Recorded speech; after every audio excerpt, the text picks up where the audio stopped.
Today I want to talk to you about 3 steps for overcoming imposter syndrome. I work with my clients on the ABC approach. A is for acknowledge, B is for believe, and C is for call to action. So I'll go through each one of those in detail to explain a little bit more about what it means. So first of all, we need to acknowledge imposter syndrome for what it is. It's that voice in your head that's saying that you're not good enough, that you can't do something, and it really stops you from putting your best foot forward. So you get in your own way, you procrastinate, you strive for perfection, and you really don't fulfill your full potential. One way to acknowledge it is to write down what the voice is actually saying. So if it's saying you're not good enough to do that, then write that down. So make a list of all of the things that you hear when you think that you want to put yourself forward for something. So once you have those written down, you can flip it around. So if it says that, if it says I'm not good enough, you can flip it and say, I am good enough. I am good enough to do that, and put a line through where it says I'm not good enough. So that's one thing that you can do. You can also give it a name. So you might say, oh, thanks, Susan. Thanks for your input there, Susan, my imposter. And thank you for saying that. But actually, I choose to believe something else.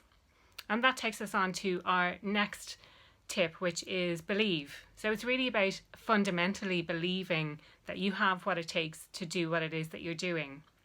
And that's really at a gut level. So really believing in your gut that you have what it takes.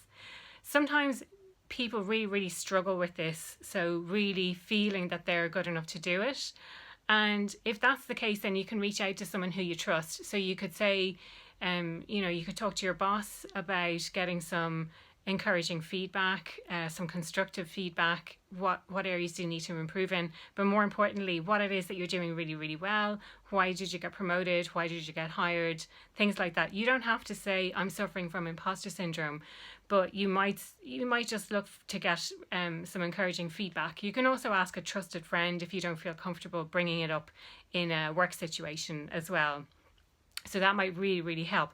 Affirmations can also help with that as well. So, it's similar to what we did in exercise 1, flipping it around and having some positive affirmations to help you really believe in yourself. And then the third element is C. It's the call to action. So it's just taking steps towards what it is that you want to achieve. And learning from those mistakes. If you make mistakes along the way, it's learning from those mistakes. But really just starting to take steps towards what it is, towards your goals. So taking small steps at a time. It doesn't have to be a giant leap. You can take little steps towards what it is that you want to achieve, whether it's speaking up in meetings or getting practice doing public speaking, something like that. So just take little steps. And like I said, there's no such thing as, you can always learn from your mistakes. There's no such thing as failure. You can always come back and, there'll be something that you did well. So it's be reassuring yourself that you really did something well, and that the fact that you've tried will really help to build your confidence as well. If you have any questions at all, or if there's anything that's not clear, absolutely feel free to reach out to me. I'll be thrilled to get involved to help you to overcome imposter syndrome.